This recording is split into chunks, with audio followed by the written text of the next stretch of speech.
பாருங்கள்.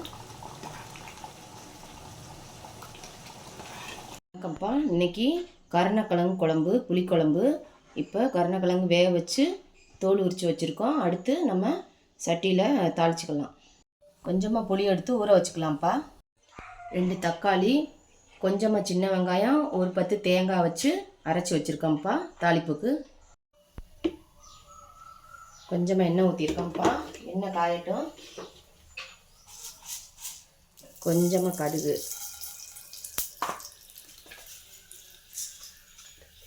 வெந்தயம்ப்பா, சும்மா கொஞ்சமாக சோம்பு பொரியட்டும். கொஞ்சமாக கருவேப்பிலை. இப்போ நம்ம அரைச்சி வச்சுருக்கிறத இதை சேர்த்துக்கிறோம்ப்பா.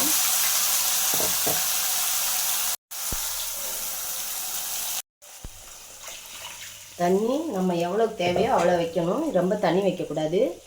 கொஞ்சம் திக்காக இருந்தாலே இது நல்லாயிருக்கும் குழம்பு.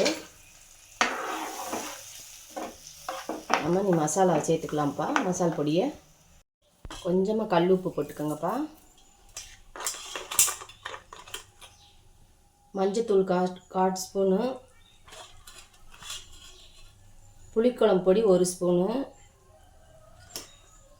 குழம்பு மிளகாய் தூள் 1/2 ஸ்பூனு, சில்லி பவுட்ரு 1/4 ஸ்பூனு.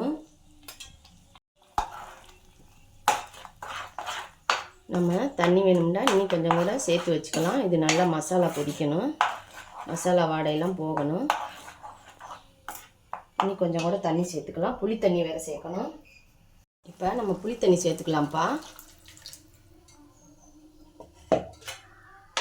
ஒரு 2 நிமிஷம் கொதிக்கட்டும். கொதித்த பிற்பாடு அப்புறம் நம்ம அந்த கருணக்கிழங்கு போடலாம். இப்போ நம்ம இந்த கருணக்கிழங்கை வேக வச்சு கொஞ்சம் மதித்து வச்சுருக்கோம்ப்பா. இப்போ சேர்த்துக்கரலாம்.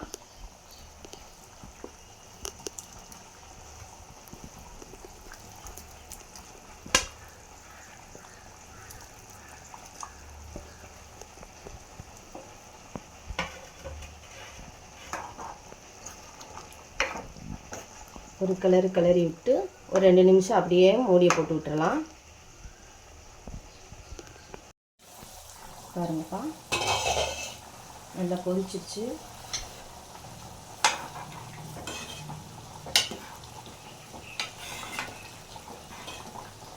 குழம்பும் நல்லா வத்திடுச்சு. பாருங்கள்.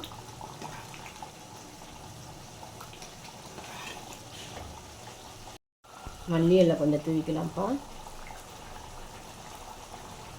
இதே மாதிரி உங்கள் வீட்லேயும் செஞ்சு பார்த்துட்டு கமெண்ட் பண்ணுங்கப்பா, ஷேர் பண்ணுங்கப்பா, லைக் பண்ணுங்கப்பா.